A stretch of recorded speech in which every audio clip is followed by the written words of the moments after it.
Mugamba mutya mmwe mwenna abali ku channel yaffe eyitibwa LN 256 mugende mu maaso n'ogyegattako kigenda kuba kirungi nnyo. Olunaku olwaleero nze nammwe abaana bawala njagadde mbalage amazzi gano buli ku makya oteekeddwa okubeera ng'onywera akagiraasi k'amazzi nga bw'olaba. Nkufuna akagiraasi oba ofune akakopo akasaanikira ku fulasika nga bw'okalaba. Kati bw'omala fumba amazzi bulungi nnyo gajje gayiwe mu kagiraasi oba mu kakopo ng'ako. Kati wano nga wakazuukuka kikole nga wakazuukuka kayitandika okubeera ng'okola buli kimu, osennya amannyo onaabeko bulungi. Kati bw'omaliriza ebyo bulungi nnyo beera ng'onywaya akagiraasi ako ak'amazzi oba akakopo ako ak'amazzi.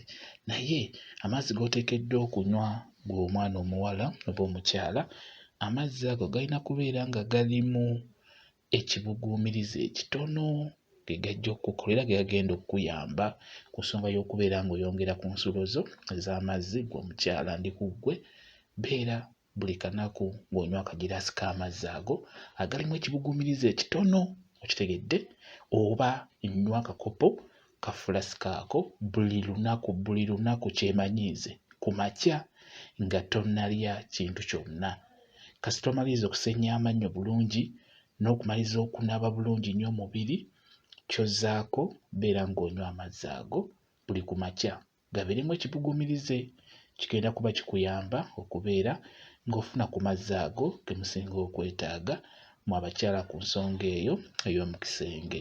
Bwe kityo bwe kiri, amazzi agalimu ekibuguumirize malungi nnyo ago ag'oku makya. Oba osobodde osobola okunywa ttampeko singa obeera osobodde, naye oba tosobodde kunywa ttampeko osobola okunywa akakopo ako aka fulasika oba n'onywa akagiraasi ako nga bw'okalaba bwe katyo nga bw'okalaba bwe kenkana, ndowooza okalaba. Kajja kuba kakukolera bulungi nnyo. Bwe kityo bwe kiri, njagadde mbibalage olw'ensonga nti amazzi agalimu ekibuguumirize gayamba nnyo mu abakyala. Bwe kityo bwe kiri, mwebale kubeera ku channel yaffe eyitibwa LN 256 mugende mu maaso n'ogyegattako kigenda kuba kirungi nnyo. Mubeere bulungi, mweraba.